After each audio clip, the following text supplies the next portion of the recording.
So ang aklat ng Josue, chapter 1, verse 7 and verse 8.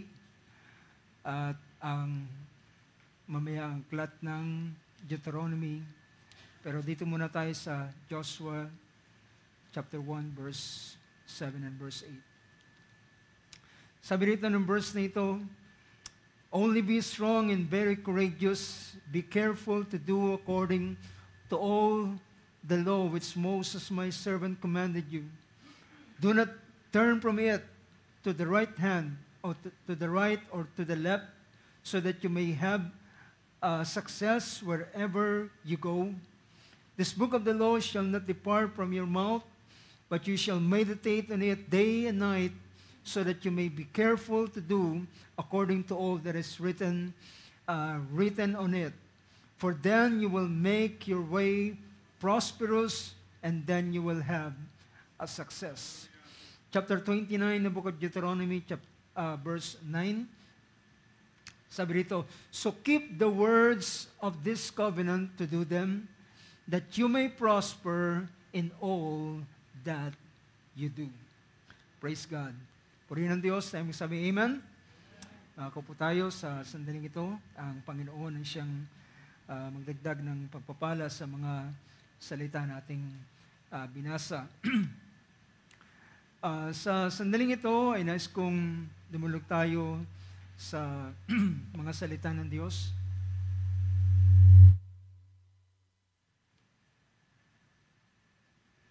Okay. So, last Wednesday, if I'm not mistaken, or last Wednesday ay pinag-usapan natin ang paksang about the good success. At ito ay hinango natin sa mga talata na ating binasa.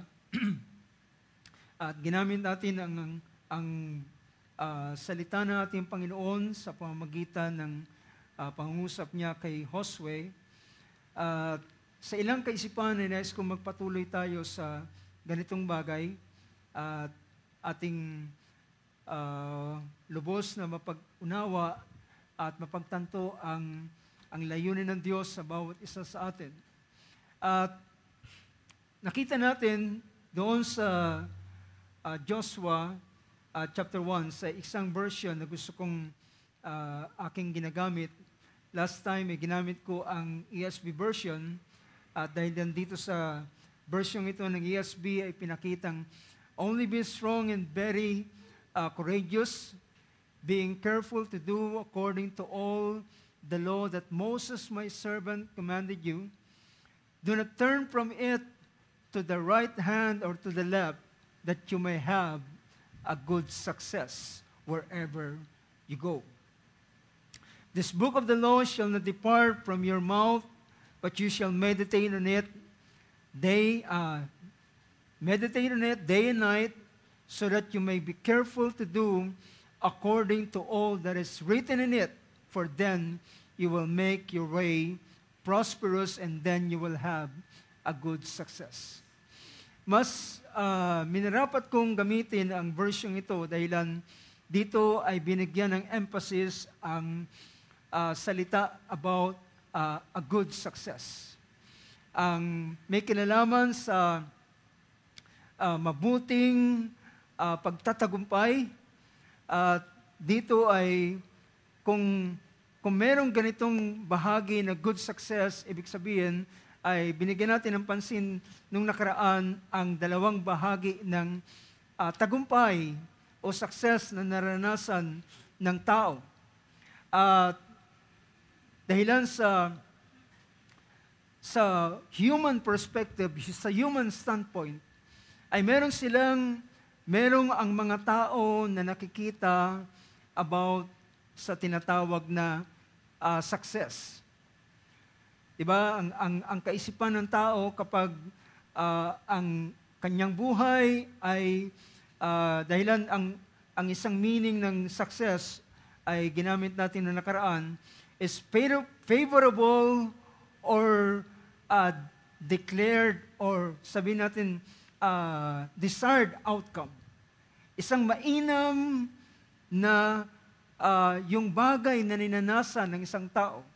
yung bagay na kanyang iniisip na para sa kanya ay nangyari, ay para sa kanya ito ay isang tagumpay, isang success. So yung salitang favorable or desired outcome. Yung ninanasang mangyari o kaya naman meron pang isang pinapakita rito na the attainment of wealth, favor, or eminence. So kapag ang isang tao ay meron siyang na-attain na kayamanan or favor, or siya ay merong posisyon sa anuman at siya ay nasa mataas na kalalagayan, well, ang tingin ng mga tao rito ay ito ang tinatawag na tagumpay o success. At ang salitang eminence ay, ang isa sa pinapakita rito ng salitang eminence is a position or prominence or superiority. One that is eminent or prominent or lofty, such as a person on high rank or attainments. So, ito yung sinasabi nating sa pananaw ng tao na kapag ang tao ay nasa ganitong kalalagayan, ang tingin ng mga tao rito, siya ay success. Siya ay nagtagumpay. Ngunit, makikita natin sa paningin ng ating Panginoon ay iba ang kaisipan pag pinag-usapan ang tinatawag na tagumpay. Well, sa kaisipan ng Panginoon ay nakita natin, just recap para maalala natin yung bahagi na binigyan natin ng pansin. Dahil nung nakaraan ay pununtahan natin yung aklat ng Luke chapter 12. At doon sa Luke chapter 12 ay pinakita roon ang isang pangungusap mismo ng ating Panginoon na sabi niya na ang buhay ng isang tao ay hindi ito nasusukat sa dami ng bagay na kanyang tinatangkilik. Diba? Whether ito ay salapi, pag-aari, karangalan, o anong pamang bagay na kanyang natanggap, ay hindi yun ang metric, hindi yun ang sukatan ng tinatawag na tagumpay. Kundi, ang sabi ng ating Panginoon, so yung verse na yun ay nasa aklat ng Luke chapter 12, at ito ay pinakita ng ating Panginoon sa kanyang starting verse, sa verse 15 particular, sabi niya, beware and be on your guard against every form of greed. Sabi niya, maging mapagbantay kayo sa lahat ng anyo ng kasakiman. So, merong mga iba't ibang mga anyo ng kasakiman sabi rito, sa verse ng ESV, kung titingnan natin ang version ng ESV, sabi rin, take care and be on your guard against all covetousness, for one's life does not consist in the abundance of his possession. Sa God's Word ay pinakita ron, life is not about having a lot of material possession. So pinapakita rito na totoo na napakalayo ng kaisipan ng Diyos sa kaisipan ng tao. Sa paningin ng Diyos at sa paningin ng tao. At malimit ang mga tao kapag nakikita nila ang ganitong mga bagay, kapag ang isang tao ay nasa karangyaan, karangalan, nasa kabantugan at ilang pang mga bagay, ang tingin nila ito ay tagumpay. Ngunit mga kapatid, alam nyo, sa paningin ng ating Panginoon ay kakaiba ang tagumpay na kanyang gustong makita. In fact, alam niyo ba na bago ko puntahan ang bagay nito, gusto ko munang tapusin ang ilang mga kaisipan na pwede natin bigyan ng pansin. Dahil ang pinakita ng ating Panginoon doon sa talatang yon, doon sa talinghaging ito, patungkol sa isang lalaki na nagtamasa ng lahat ng mga pag-aari niya sa buhay at palaki ng palaki ang kanyang ani. At sabi niya, ganito ang aking gagawin, ibabagsak ko ang aking bodega at ako'y maglalagay ng panibago at doon ko ilalagay ang aking mga inani. At sasabihin ko sa aking sarili, kaluluwa ko, magsaya ka, kumain ka at uminom sapagkat marami ka ng pagkain sa lahat ng araw ng iyong buhay. Now, hindi ang ganitong tinatawag na kaisipan ng tao na tagumpay ay hindi ito ang isang tunay na tagumpay sapagkat ang lahat ng bagay na iniisip ng taong ito ay lahat na ito ay pawang para sa kanyang sarili lang. Di ba? Ito ay pansarili lamang. Selfish desire, self-satisfaction, at lahat ng mga bagay na para sa kanyang sarili. Well, that's the kind of greed na pinapakita. At sabi ng ating Panginoon, sa gabing ito, kukunin ang iyong kaluluwa at sa kanino mapunta ang lahat ng bagay na iyong pinunda.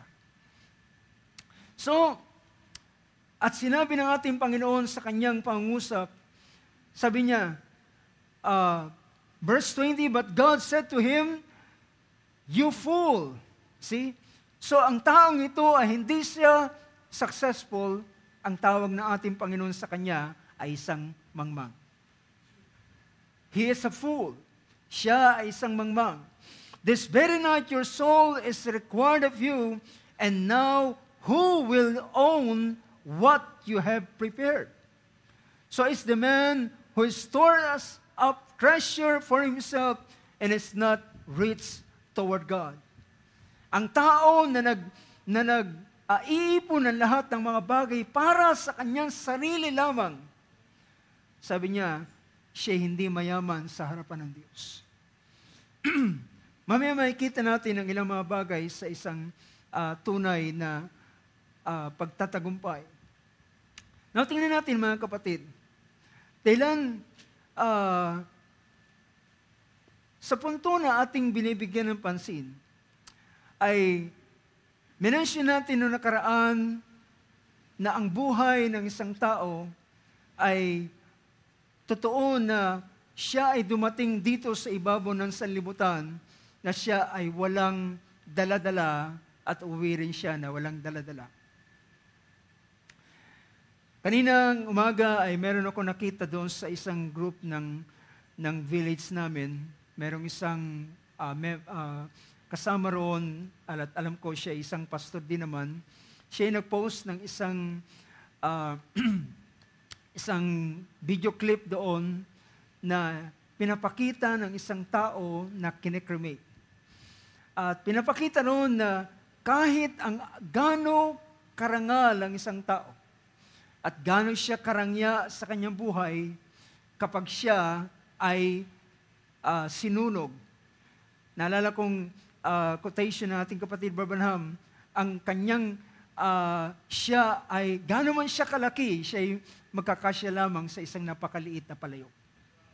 At ganoon ang kalalagayan ng isang tao. At kung wala siyang dinala nang siya'y dumating dito sa ibabaw ng sanlibutan, then wala rin siyang kayang dalhin sa kanyang pag-alis. Ang ilang mga talata ay nagsabi sa aklat ng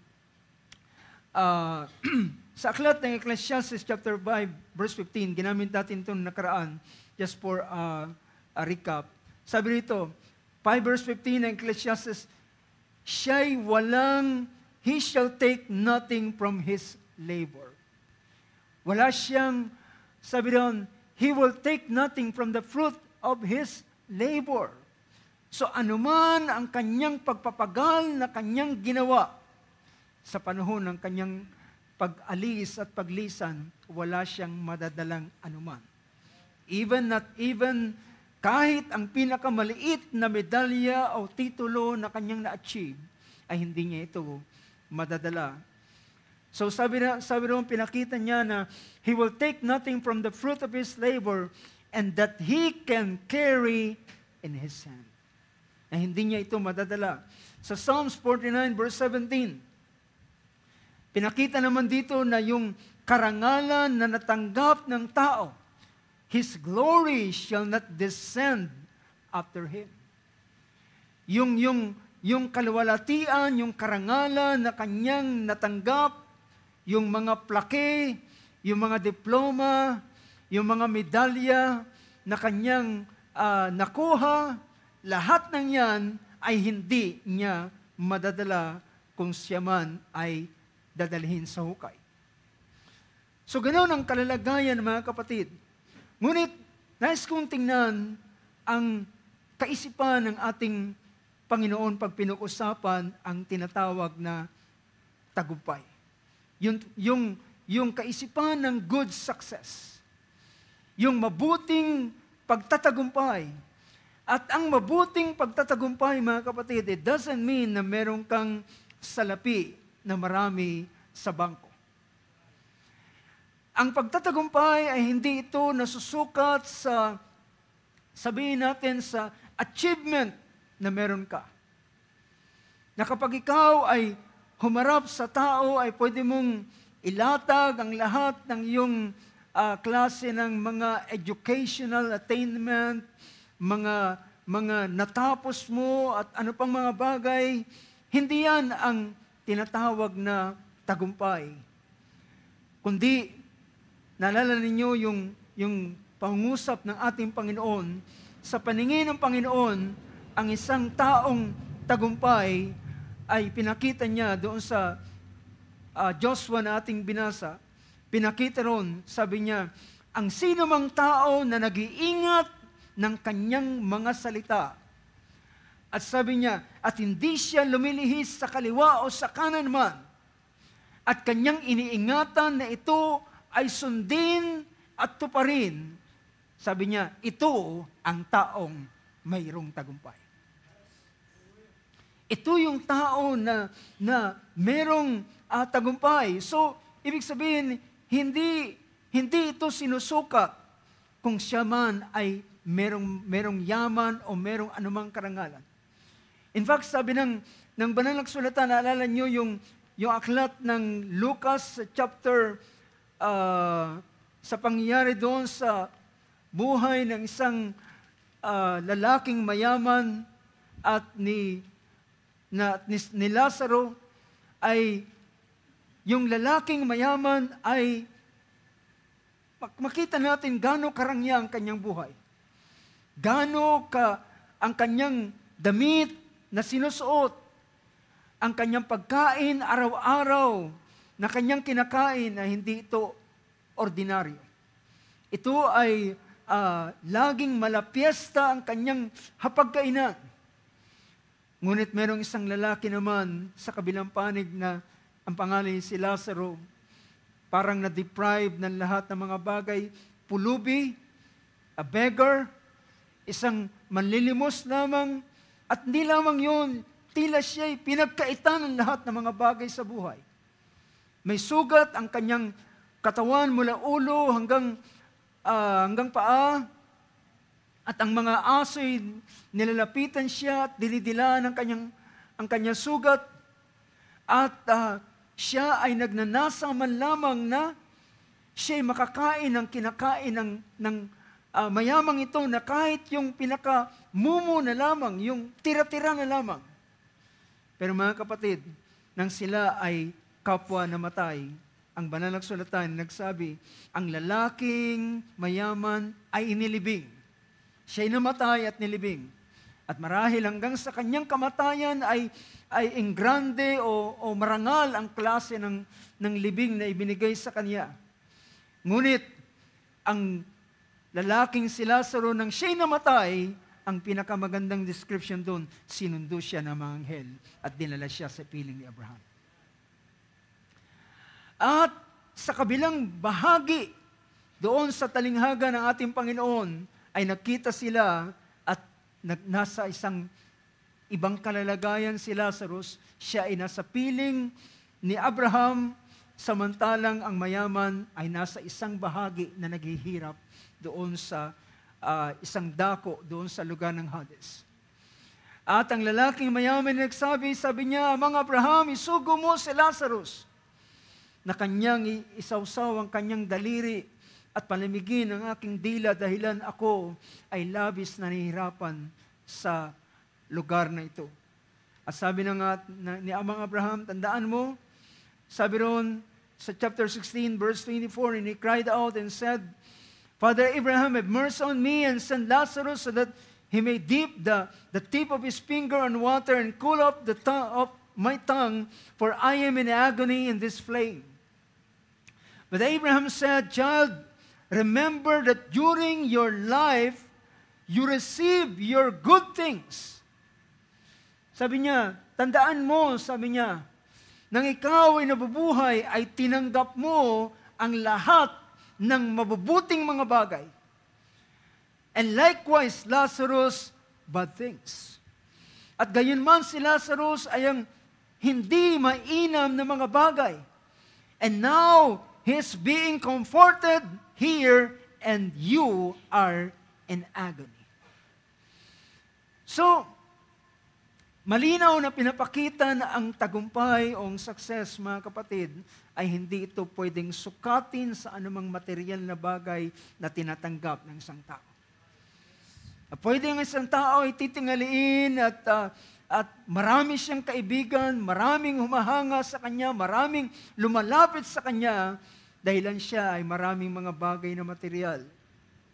Samantalang ang lalaking ito ay halos marahil pinagtatabuyan. Kung siya ay namamalimos, ay bibigyan lamang siya ng kaunting halaga at sabi niya, sige na, umalis ka na sa aking harap. Ngunit, sabi rito, you receive your good things. So the good things, yung mga bagay na kanyang possession, ay hindi ito sukatan para sabihin siya'y nagtagumpay sa kanyang buhay. Nakikita rito, well, ang Diyos ang siyang nagpapahayag kung sino talaga ang taong matagumpay. Di ba? Dahilan sabi ng banal na kasulatan, siya ay nasa piling ni Abraham. Now, tingnan natin, mga kapatid. Sa puntong yan, nakita na natin ang isang bahagi. Ngunit, tingnan natin, mga kapatid. Gusto kong puntahan natin ang ilang bahagi para lubos nating tingnan ang bahagi ng good success. Tingnan ninyo ang aklat ng Santiago na pinahayag sa chapter 2. Sa James chapter 2 ay pinakita rito, starting verse 1. Verse 1, My brethren, do not hold your faith in our glorious Lord Jesus Christ with an attitude of personal favoritism. For if a man comes into your assembly with a gold ring and dressed in fine clothes, and there also comes in a poor man in dirty clothes, so pinapakita niya na ito ay sulat niya sa mga mananampalataya. Dahilan sabi niya, mga kapatid, huwag niyong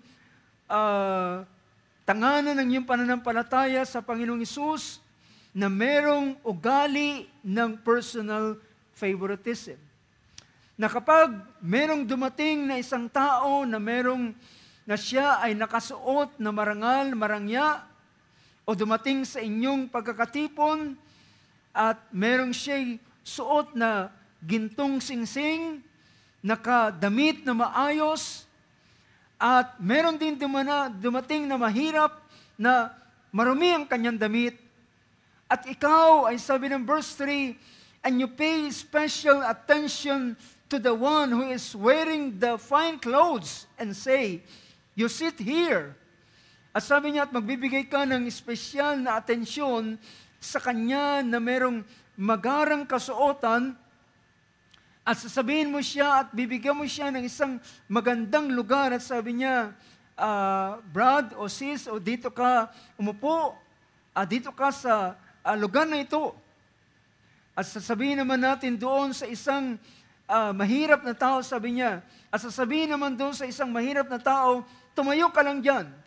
You stand over there or sit down by my footstool. O kaya ikaw ay umupo dito sa aking paanan.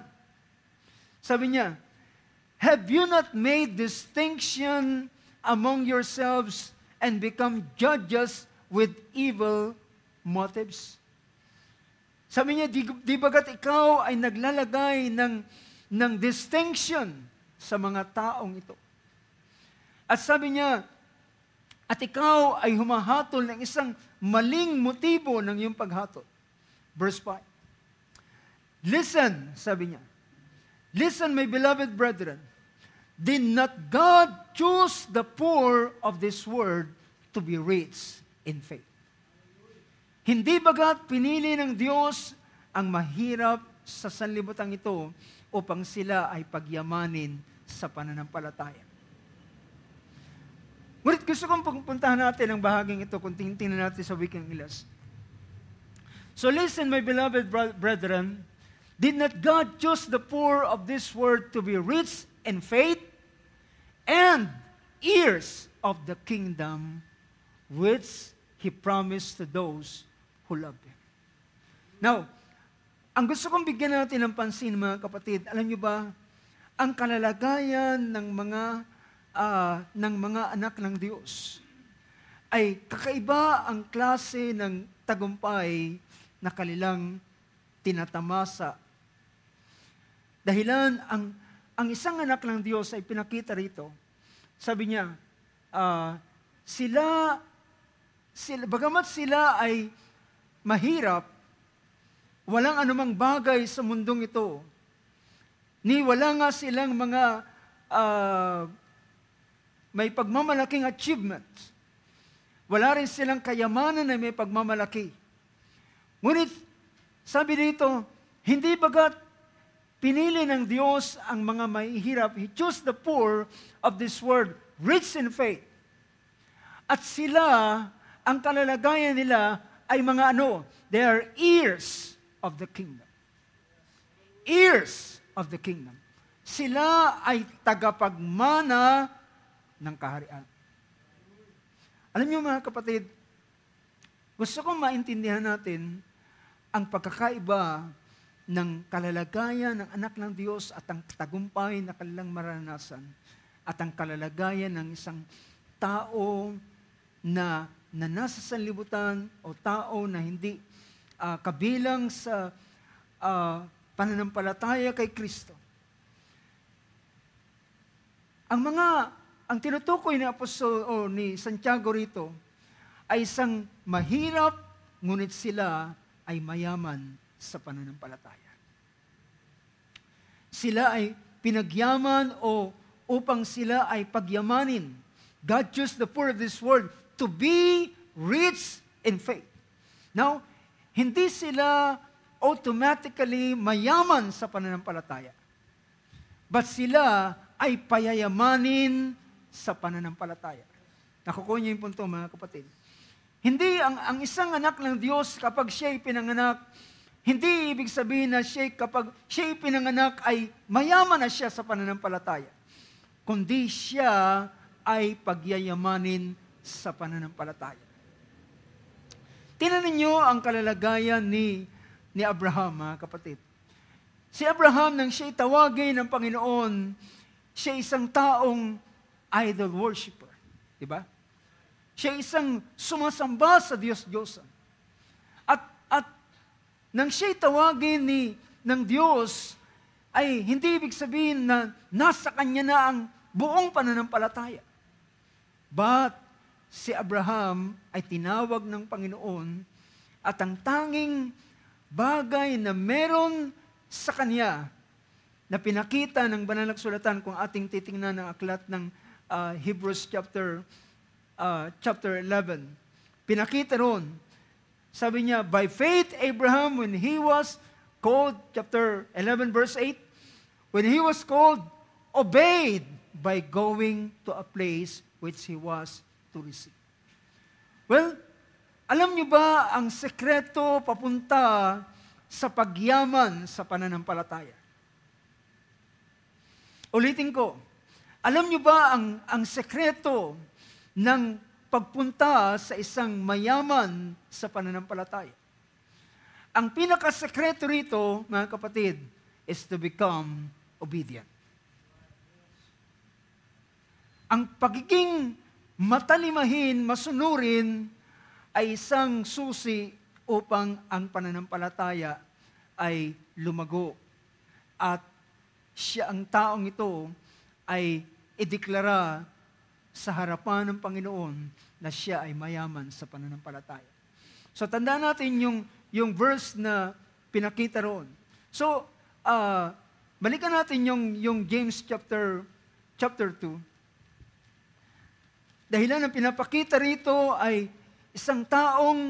ang isang taong mahirap na pinili ng Panginoon ay para siya pagyamanin sa pananampalataya. To be rich in faith.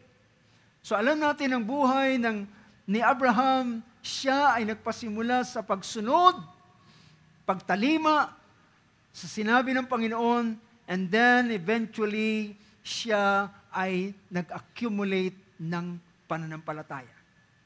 Ang kanyang naipon sa kanyang buhay ay hindi lamang basta kayamanan, kundi higit sa lahat ay pananampalataya. Na ang pananampalataya na sinabi sa aklat ng Hebrews chapter 11, na kung ang tao ay wala nito, ay hindi siya magiging kalugod-lugod sa harapan ng Panginoon. Hebrews 11:6. So, ang pinapakita ng verse 5 ay para pagyamanin sa pananampalataya. Upang gawin na si Abraham, from Abram to Abraham, siya ay unti-unting nag-accumulate, nag-ipon, at nakapag-ipon ng pananampalataya. Hanggang sa isang pagkakataon, siya ay tinanghal na ama ng pananampalataya. Pero mga kapatid, isa pang bagay ang aking bibigyan ng pansin. So, magandang tingnan natin yung salitang ito. To be rich in faith.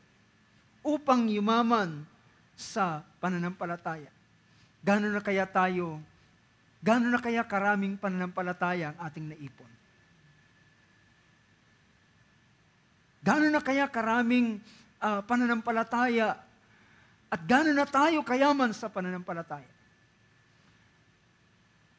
At totoo mga kapatid, ang pananampalataya po ay naiipon ito at ito'y nagsisilbing kayamanan ng isang tao.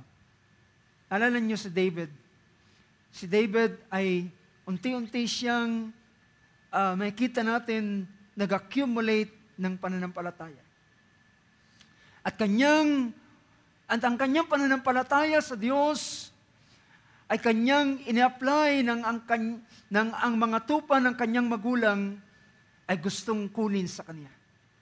Ang kanyang ginawa, pinatay niya ang leon, pinatay niya ang oso, at sumunod na pagkakataon nang ma-accumulate, makuha niya na ang pananampalataya, na sabi niya, ang Diyos ay kaya akong proteksyonan at kaya akong iligtas sa kuko ng leon o sa pangil ng leon at sa kuko ng oso. At na-develop siya sa ganitong klase ng pananampalataya. Pero isang araw, siya ay dinala pa ng Panginoon upang dagdag pa ng pananampalataya sa kanya. At nang marinig niya ang Gulayat na naghahamon at sabi niya, sino ang taong yan? At sinabi niya sa harapan ni Saul, ang Diyos na nagligtas sa akin sa kamay sa pangil ng leon at ng oso, ay siyang Diyos din naman na magliligtas sa akin sa lalaking itong higante na hindi tuli. So may kita natin sa ganitong bagay, tayo ay nag-accumulate ng pananampalataya. Kaya naalala ko ang sabi ni Apostol Pablo sa Hebreo, wag nating iwalang bahala, wag nating itapon ang mga bagay na ating natanggap sa mga nagdaang panahon. Kundi ang bawat karanasan na ating naranasan ay magdaragdag ito sa atin. Kagaya ito ng isang baitang upang ating maabot ang mas mataas pang antas ng pananampalataya. So, ito ay isang bahagi lamang at dinadaanan natin. Ngunit, pinakita roon, God chose the poor of this world to be rich in faith and heirs of the kingdom. Gusto kong tingnan natin yung salitang tagapagmana. Alam niyo ba ang advantage ng isang tagapagmana? Tingnan natin ang sinabi na aklat ng Galatians chapter 4.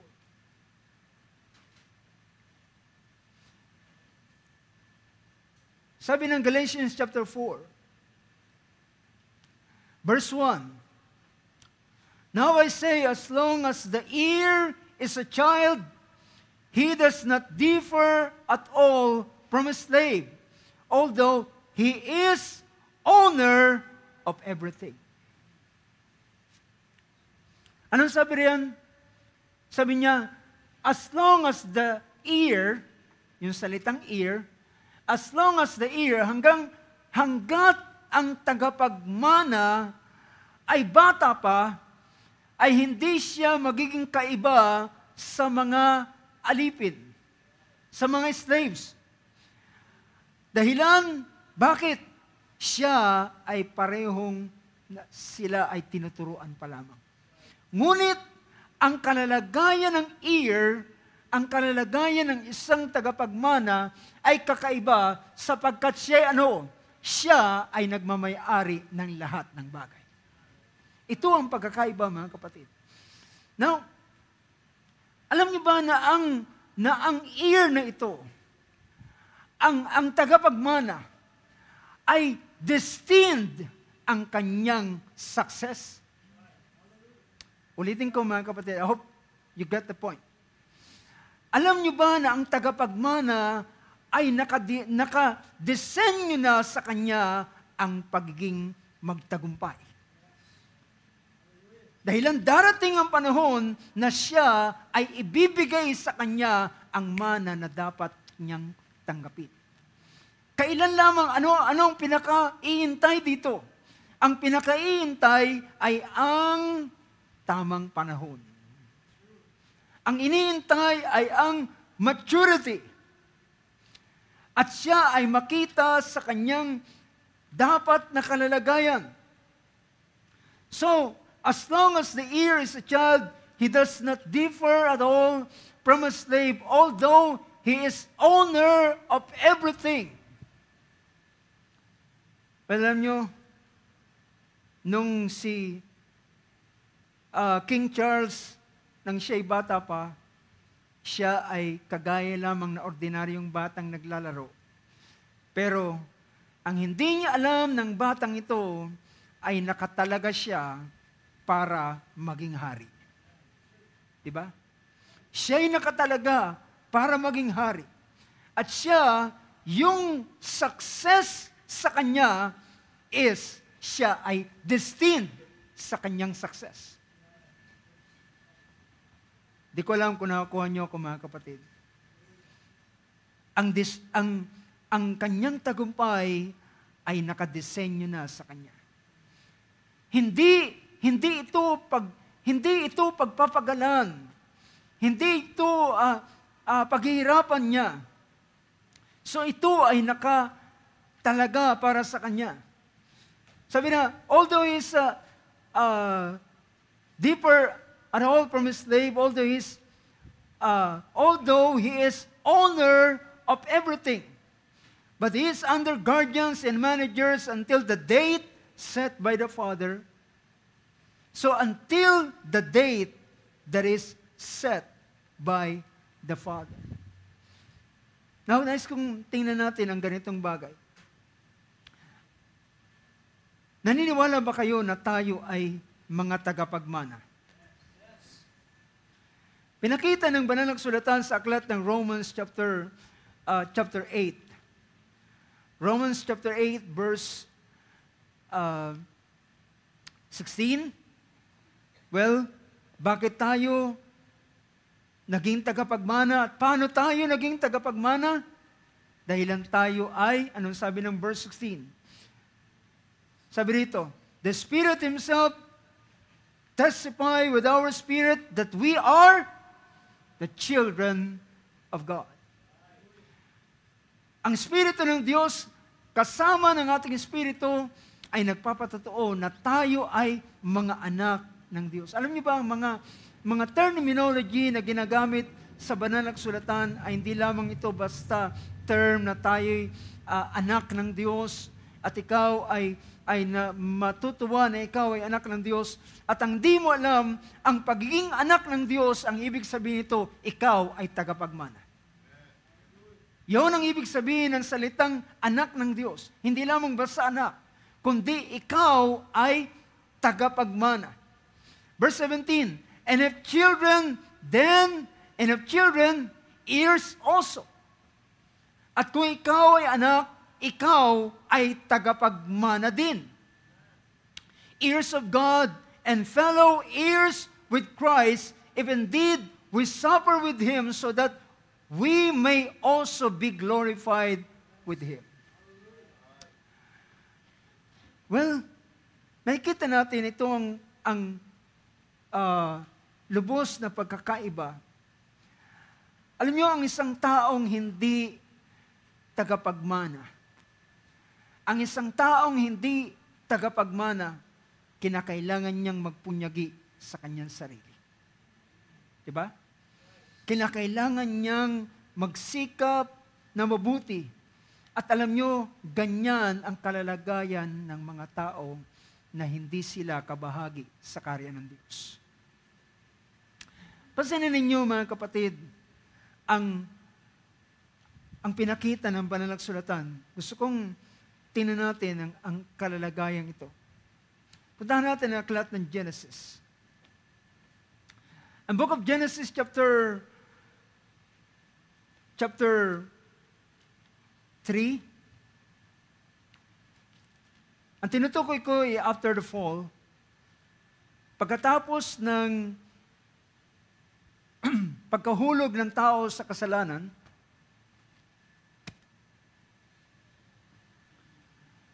dito sa verse 17, ay pinakita ang talatang ito. Ito yung panahon na ipinonounce ng Panginoon ang penalty na kanilang tatanggapin.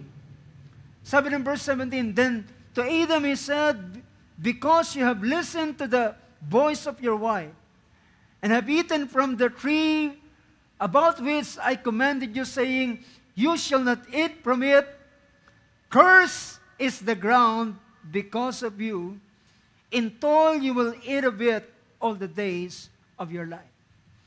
So pinakita sa bahaging ito,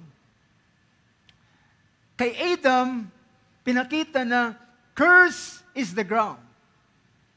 Curse is the ground because of you. In toil you will eat of it all the days of your life. Sabi niya, sumpain ang lupa dahilan sa iyo, at ikaw ay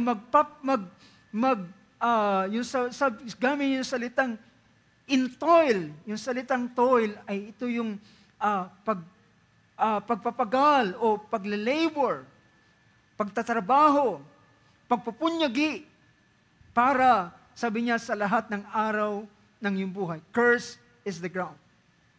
But, alam niyo, pagdating sa chapter 4, ang kalalagayan ni Cain, at para sa sabihin na maging kalalagayan ni Cain at ng kanyang mga anak. Sabi ng chapter 4, tingnan natin. From verse 11 to verse 12. After na si Cain ay patayin si Abel, sa verse 11, now you are cursed from the ground. Kung niyo mapapansin, mga kapatid, ang pagkakaiba ng pronouncement ng Diyos para kay Adam at para kay Cain. Kay Adam, ang sabi ng Panginoon, curse is the ground. Yan yung verse 17 ng chapter 3. See? Sabi niya, curse is the ground because of you. Pero sa chapter 4, verse 11, para kay Cain, pinakita roon, you are cursed. Ang pagkakaiba, mga kapatid, ang curse na ibinigay sa panahon ni Adan ay ang lupa ang sinumpa. Pero kay Cain, siya mismo ang sinumpa. Curse. You are cursed from the ground, which has opened its mouth to receive your brother's blood from your hand. Dahilan, tinanggap ng lupa ang dugo ni Abel na kanyang ibinuhos. Then verse 12, when you cultivate the ground, it will no longer yield its strength to you. You will be a vagrant and a wanderer on the earth. So, ang kalalagayan po, mga kapatid, alam natin, merong dalawang klase ng tao dito sa ibabaw ng lupa. At ang dalawang klase ng taong ito ay ang mga anak na lahi kay Adam at ang mga taong nasa lahi ni Cain. Ang mga anak ni Adam, mga kapatid, ay sila ang mga taong tutubusin. Alam natin yan. Sila ang mga taong tutubusin. At sila ang magmamana ng tinatawag na kaligtasan na inihanda ng Panginoon.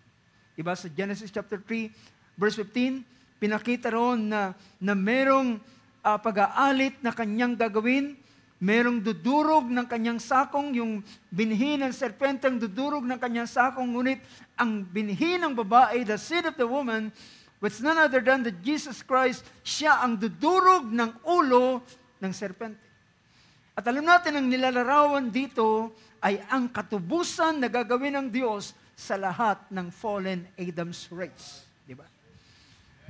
So, ibig sabihin, merong dalawa na klase ng tao na nabubuhay sa ibabaw ng sanlibutan, at ito ay ang mga tagapagmana at ang mga taong hindi tatanggap ng mana. Yung mga tagapagmana, mga kapatid, ay naka-intend sa kanila o sila ay destined para sila ay magtagumpay. Alam niyo ba yan, mga kapatid?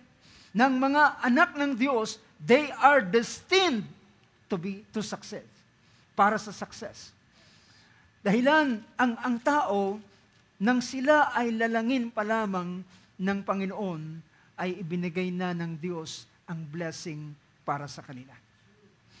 Ang Genesis chapter 1, verse 20, sabi rito, 27, 26, o 26 ang creation ng tao. Verse 27, nilikha ng Diyos ang tao sa kanyang wangis at sa kanyang larawan, lalaki at babae, sila'y nilalang. And verse 28, and God blessed them. And God said to them, be fruitful and multiply and fill the earth and subdue it and rule over the fish of the sea, over the birds of the sky, over every living thing that moves on the earth. Alam niyo ba, mga kapatid, ng mga anak ng Diyos, sila ay destined para sa pagtatagumpay. Dito pa lamang sa pasimula ng creation, pinannounce na ng Diyos ang blessing. Alam niyo ba ang blessing? Ang pronouncement ng blessing ay para sila, ang blessing ang siyang maghahatid sa kanila para sa pagtatagumpay.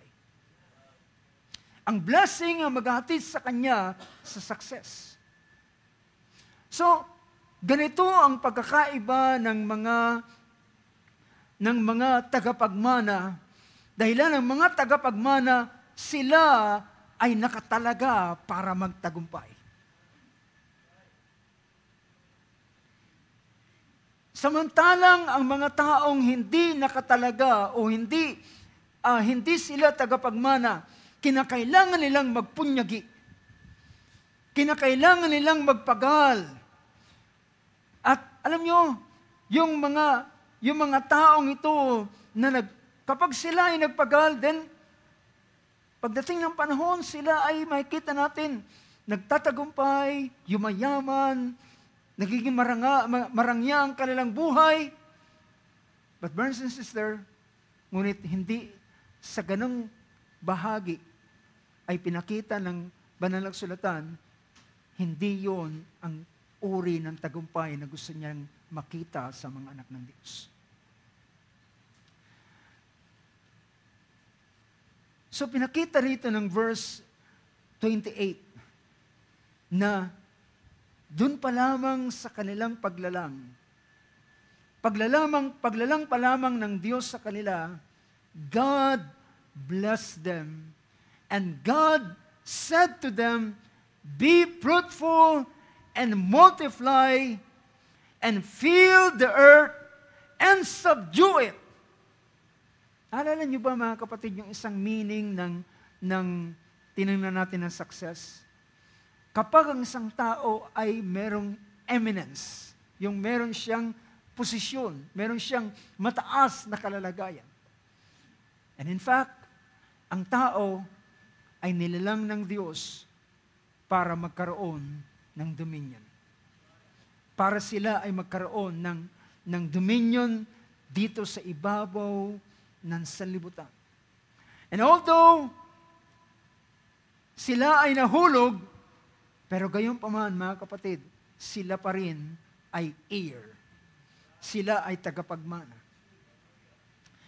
At bilang isang tagapagmana, ang isang tagapagmana ay kahit sabihin pa nga, ito yung mga tao na ipinanganak na merong silver spoon sa kanilang bibig. Na kahit sila ay hindi magpagal, ay darating ang panahon, sila ay magmamana ng kayamanang ito. Well, alam niyo ba ang punto na aking pinapakita? Yung mga tao na hindi sila tagapagmana, ay ang sabi ng 1 Timothy chapter 6, pinapakita rito. Ginamit natin ito ng karaan, pero tingnan natin sa isa pang point of view.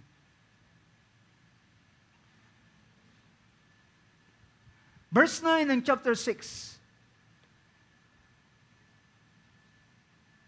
Sabi rito, but those who want to get rich.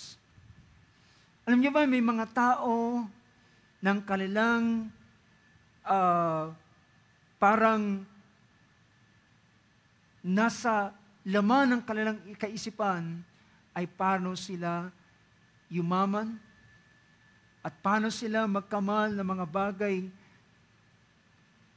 bagay sa sanlibutan ito.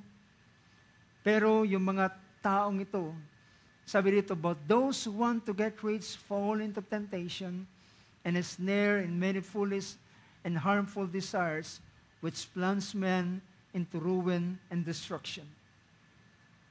For the love of money is the root of all sorts of evil, and some, by longing for it, have wandered away from the faith and pierced themselves with many griefs. Ito ang kakaiba, mga kapatid, sa mga anak ng Diyos. Yung ilang mga tao, nagpupunyagi sila para sa kayamanan. Samantalang ang mga anak ng kaharian ay ganito ang kanilang mindset. So they have a different mindset. Sabi ng chapter 6 ng ating Panginoon sa verse 32 and verse 33. So, papakita rin naman natin sa verse na ito, sa verse 32. Ginamit dito yung Matthew 6:32.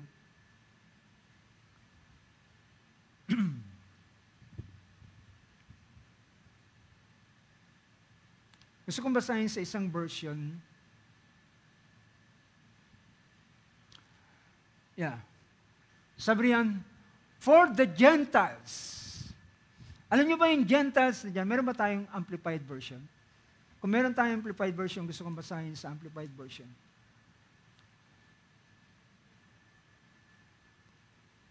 Sa amplified, yeah. For the pagan or Gentiles, yung isa namang amplified version na gamit ko ay, for the Gentiles or the heathen. So ito yung mga klase ng tao na hindi kumikilala sa Diyos.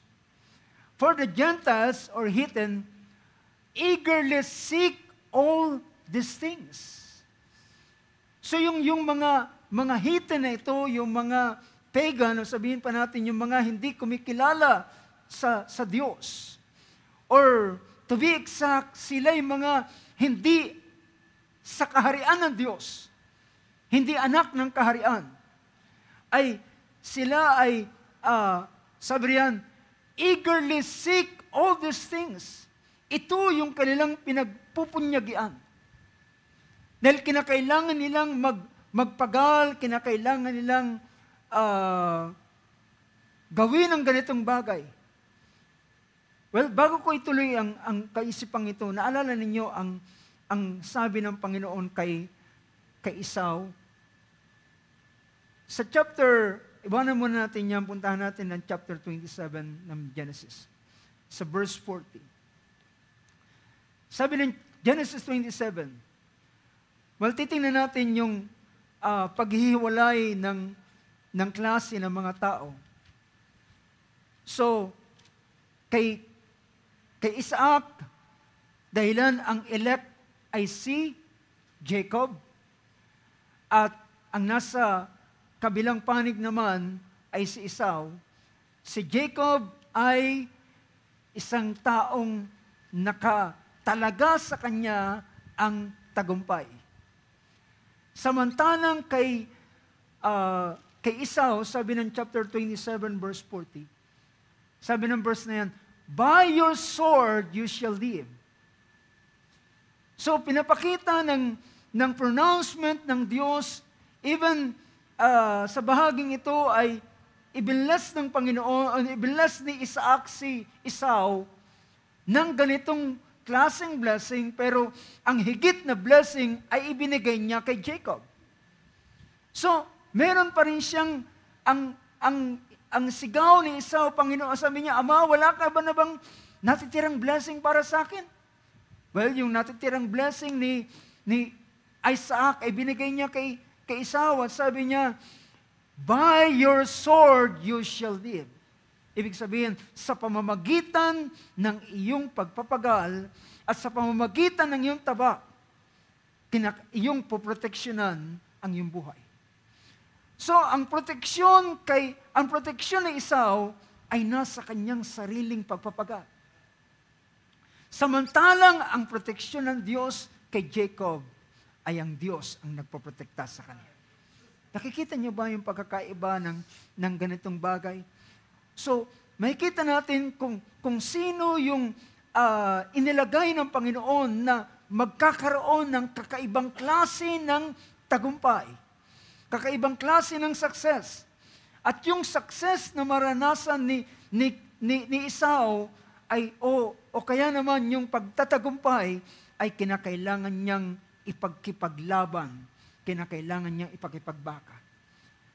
Pero ang kakaiba sa buhay ni Jacob, ang sabi ng Panginoon, hindi kita iiwan hanggat hindi ko nagagawa ang aking layunin sa iyong buhay. So, balikan natin yung bahaging yon na ating binabasa kanina. So, sabi ng Matthew 6, for the Gentiles or heathen wish for and crave and diligently seek all these things. So, yung aking amplified version ay ito yung pinapakita. So, babasahin ko muna ito bago ko basahin yung isang version. For the Gentiles or heathen wish for and crave and diligently seek all these things. So ganito ang klase ng mga tao. Bakit yung mga tao mga ordinaryo mga tao ay kinakailangan nilang hanapin ang ganitong bagay. Ang wish nila ay patungkol lamang sa bagay nito. Ang kanilang craving, yung pagnanasa nila, ay sa mga tinatawag na bagay na ito. And yung lubos nilang pagsisikap, they diligently seek all these things. So ang pinakita dyan, for the pagan, the Gentiles, eagerly seek all these things. So ang pinapakita ko, yung isang klase ng tao, na sila ay nagpapagal, sila ay, at sa kanilang pagpapagal ay hindi rin naman sila, makikita nyo na sila ay yumayaman at nagkakaroon ng ilang mga bagay. Ngunit, ang nasa kaharian ay kakaiba. Pansinin ninyo. Ano sabi diyan? Do not worry, for your heavenly Father knows that you need them. Sabi niya, huwag kayong mag-abala, huwag kayong mabalisa, sapagkat ang inyong Ama na nasa langit ay nalalaman na kailangan ninyo ang ganitong bagay. Then verse 33, But first and most importantly, seek or aim at, strive after His kingdom and His righteousness. Yung righteousness niyan, His way of doing and being right, or the attitude and character of God. So, ang pinapakita rito, sabi niya, ngunit, unahin muna ninyong pinaka-importanting hanapin o kaya ito ang inyong pagpupunyagian. Ito yung salitang aim at, diba? Yung aim at ay ito yung iyong objective, ito yung gustong ma-achieve. Strive after ay ang kaharian ng Diyos, kaharian at ang kanyang katwiran. Ito ay ang kanyang daan at ang pagiging matuwid at ang the attitude and character of God. At ang makikita niyo sumunod na pangungusap dito. Kung ang verse 32, yung mga taong heathen, yung mga pagan, yung mga taong walang Diyos, ay ito kinakailangan silang, ito ang kanilang pinagpupunyagian at kanilang itong nakakamtan. Samantalang ang mga anak ng kaharian ay inuuna nila ang kaharian ng Diyos at ang pangusap ng Panginoon at ang lahat ng mga bagay na yun ay idaragdag na lamang sa iyo. So, alam niyo ba na sa buhay ng isang anak ng Diyos, sila ay nakatalaga sa ganitong bagay. At yung mga bagay sa mundong ito ay kasama na lang idaragdag pagkatapos niyang hanapin muna ang paraan at kalikasan o katangian o kaharian ng Diyos. At sa ganitong bagay, ito yung bagay na, ito yung may kita nating pagkakaiba. So, sa puntong ito, maintindihan natin na ang Diyos ay tawagin si Abraham. Nang siya tawagin ng Diyos. At matapos siyang dalhin ng Panginoon mula doon sa kalalagayan ng mga heathen, siya ay dinala ng Panginoon sa isang dako na gustong gustong paglagyan ng Panginoon at gusto siyang doon itanim. Alam niyo ba, pagkatapos ng ilang panahon, nakikita ninyo si Abraham ay hindi siya after sa anumang mga bagay. In fact, nang magkaroon ng sigalot sa kalagitnaan nila, ay pinapili niya si Lot na kanyang pamangkin at sabi niya, Lot, mamili ka. Hindi tayo dapat manatili dito sa ganitong kalalagayan na tayo nag-aaway. Sabi niya, mamili ka, pag pupunta ka sa kaliwa, pupunta ako sa kanan. At kung ikaw ay pupunta sa kanan, ako ay pupunta sa kaliwa. At alam nyo, si Abraham ay hindi siya nag-take advantage ng anumang mga bagay.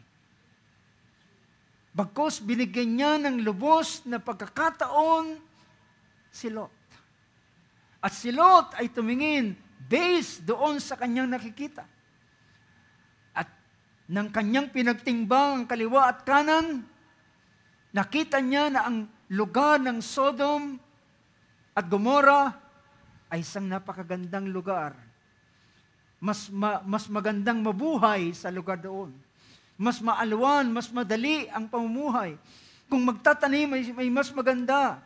Mas fertile yung lupa kung kanyang tingnan. At lahat ng advantage ay nakita niya doon sa lugar na yun. Dahilan ito ay city or ito ay well-developed. Diba? Pag ang isang lugar ay well-developed na, mas madaling manirahan. At mas madaling, ang buhay, mas magiging maalwan. At sabi niya, pipiliin ko ang lugar na ito, ang lugar ng Sodom at Gomorrah. Ngunit mga kapatid, ang pagkakamali niya, ang lugar na kanyang pinili, ay lugar ng mga taong makasalanan. At doon na-suppress ang puso at pag-iisip, at kahit man ang kanyang pagiging matuwid na buhay ay na-suppress at di niya na maipamuhay ang katwiran ng Diyos. Samantalang si Abraham ay pinili niya ang lugar ng Mamre. Ang lugar ng Mamre ay hindi developed, bulubunduking lugar, hindi patag, hindi madaling pumunta, mahirap, mananatili sila sa tolda, samantalang ang Sodom at Gomorrah ay isang magandang klase ng syudad.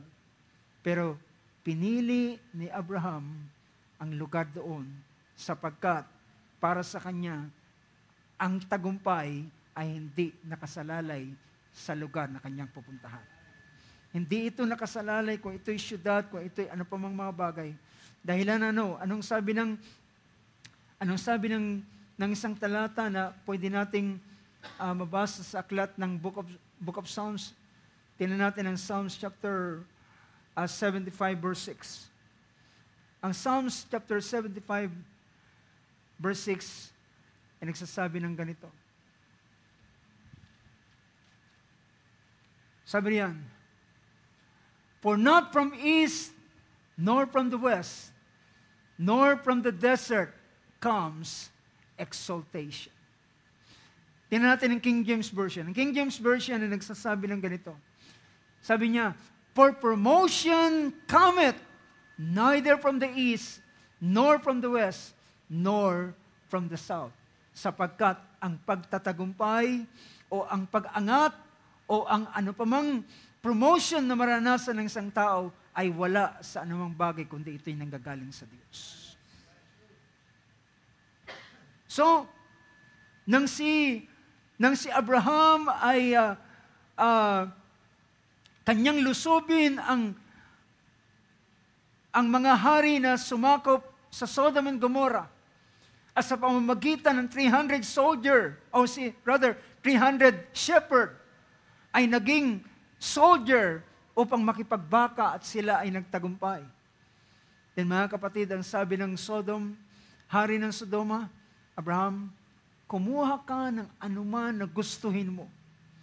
Gaano man karami doon sa kayamanan na nakuha nila, imagine, na-recover nila ang lahat ng nakuha ng mga hari nila Chedorlaomer mula sa Sodom and Gomorrah, ang kambal na syudad na napakayaman sa panahong yun, ay na-recover nila kasama yung tinatawag na spoil.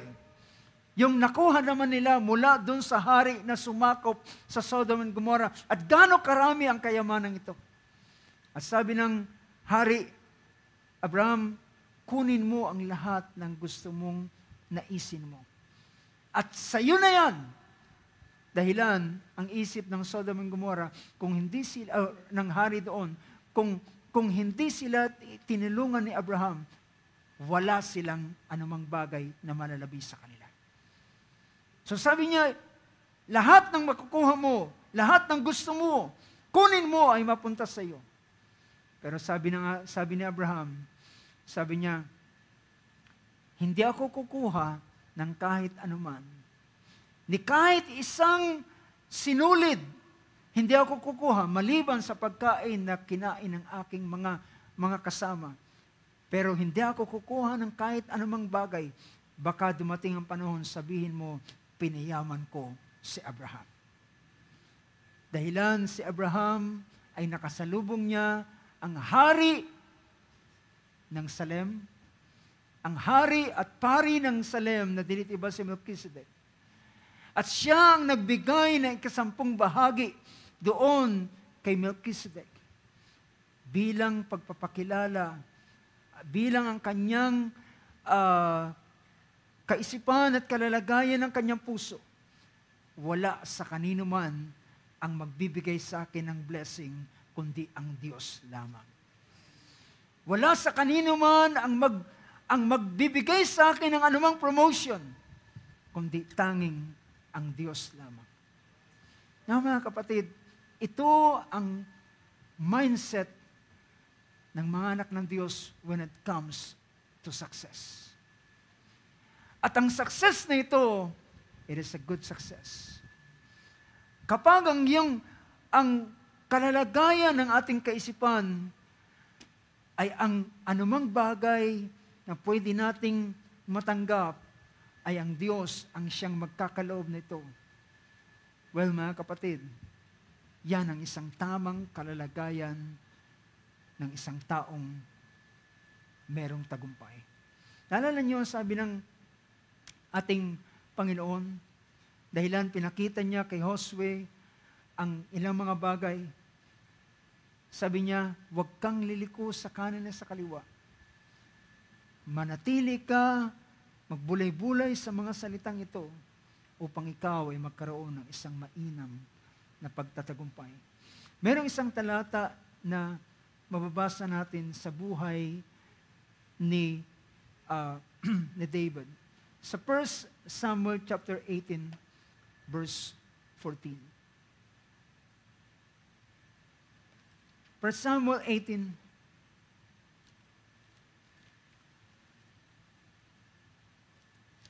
sabi dito sa verse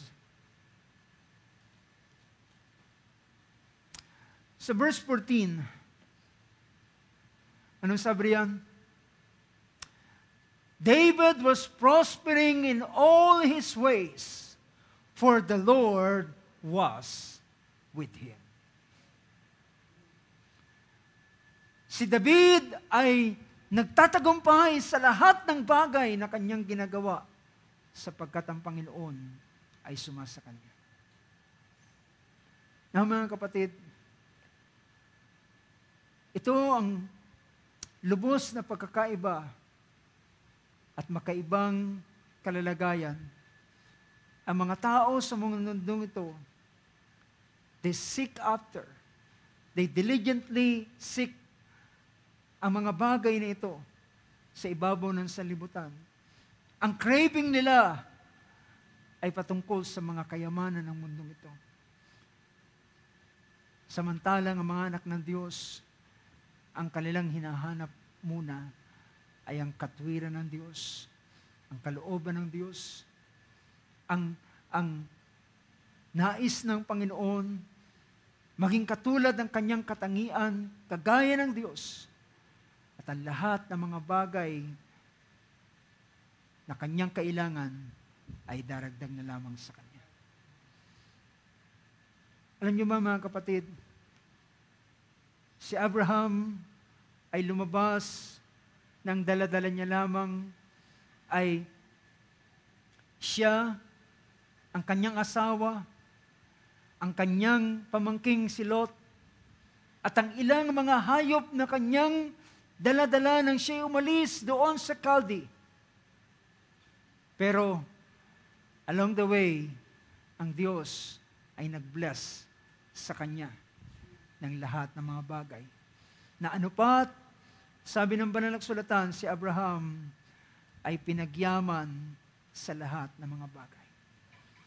Pero hindi kailanman, hindi ito ang pursuit ni Abraham.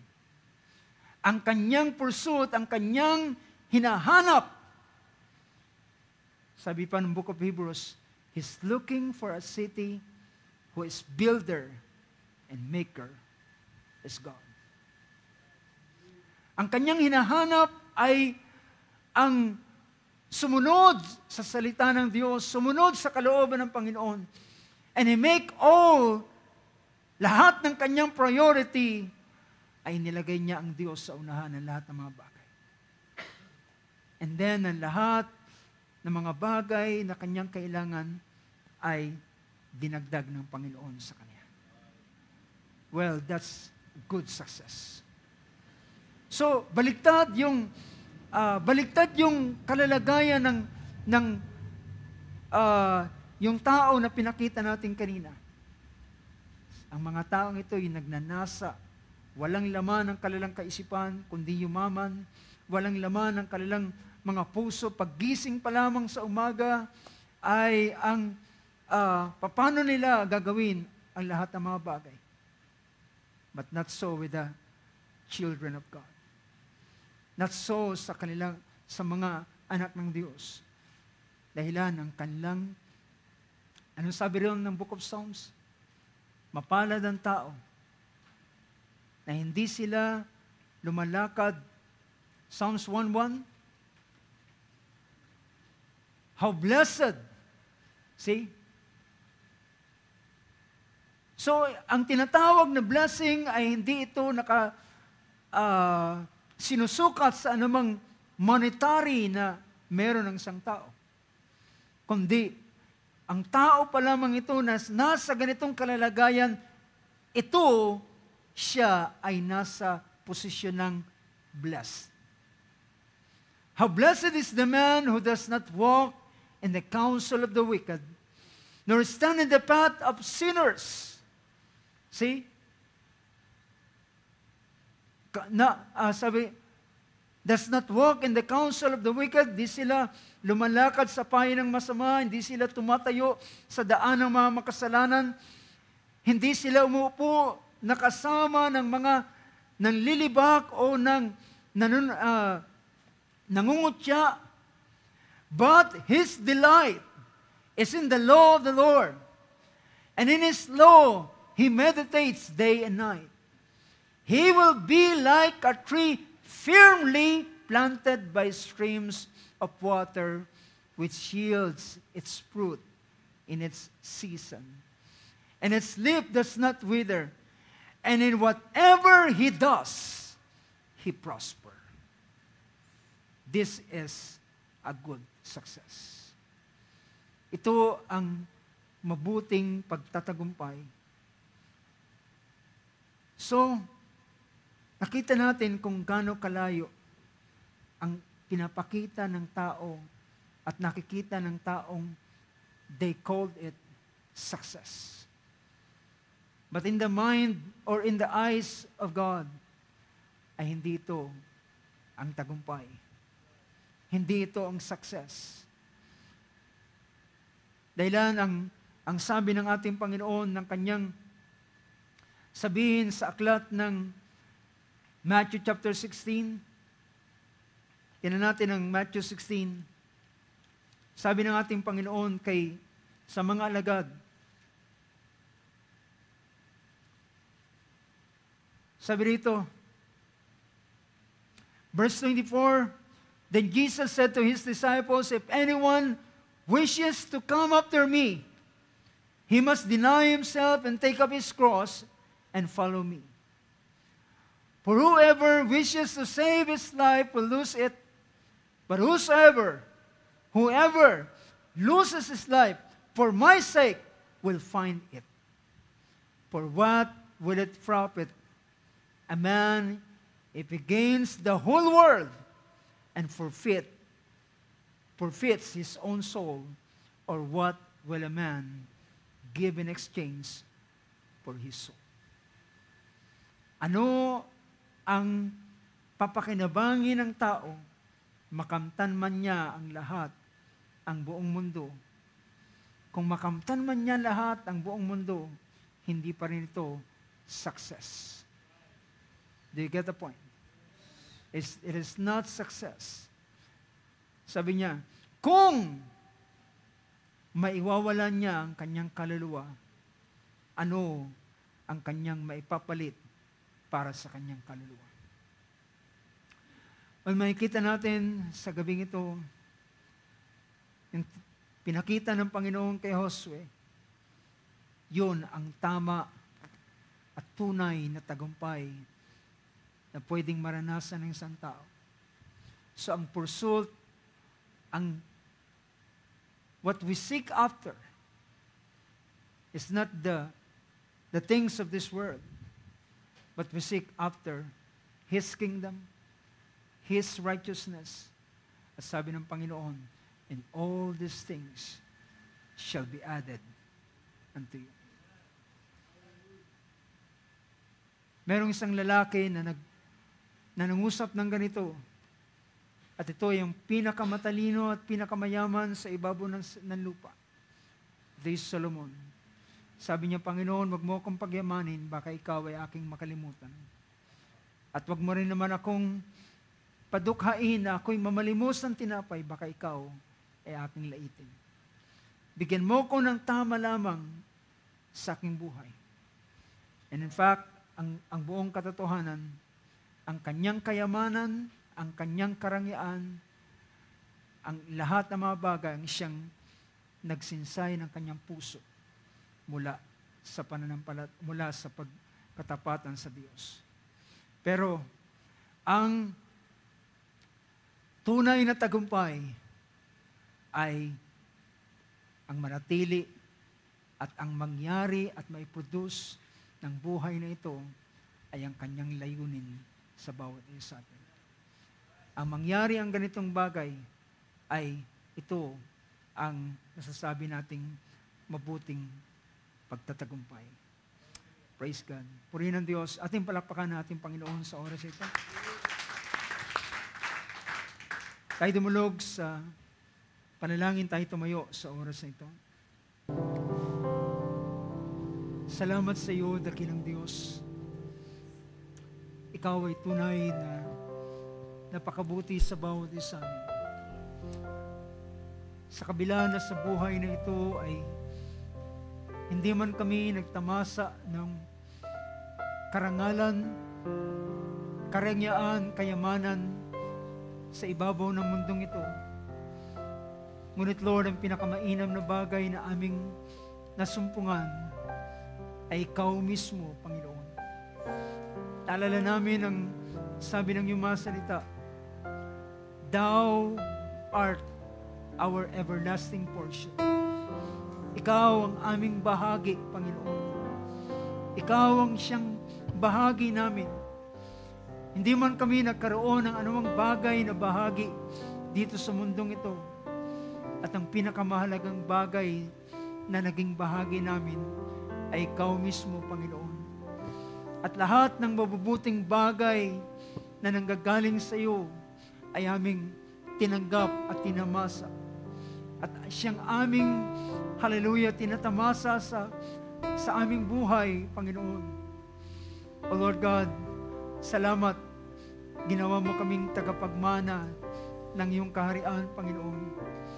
At ang buong katotohanan ay nagpapakita na hindi kami magpapagal para sa anumang bagay para sa mundong ito, kundi ang aming pagtutuunan ng pansin ay ikaw, ang iyong mga salita, Panginoon. Hallelujah. Ang maging kawangis sa iyo, ang iyong katwiran, at yun ang aming, hallelujah, focus ng aming pansin, Panginoon. At kung kami man ay nabibigo sa ilang mga bagay sa pamumuhay ng iyong katwiran, Panginoon, ang aming mga puso'y nanlulumo at nalulumbay at nalulungkot, Panginoon Diyos, sapagkat our heart's desire ay maging kagaya mo, Panginoon. O Lord God, hallelujah, salamat sapagkat nalalaman namin na kung meron man kami na ganitong pagnanasa sa aming puso, ito'y hindi kami. Ito'y dahilan sa resulta ng iyong pagpili sa bawat isa sa amin, Panginoon Diyos. Lord God, hallelujah. Patuloy mong dalhin ang iyong mga anak, o Diyos, sa isang tunay na tagumpay sa buhay na ito. Isang tunay na tagumpay na kagaya ng iyong pinakita kay Josue. Pinakita mo sa iyong mga lingkod, Panginoon, at ang mga bagay na naranasan ng mga tao sa pananampalataya.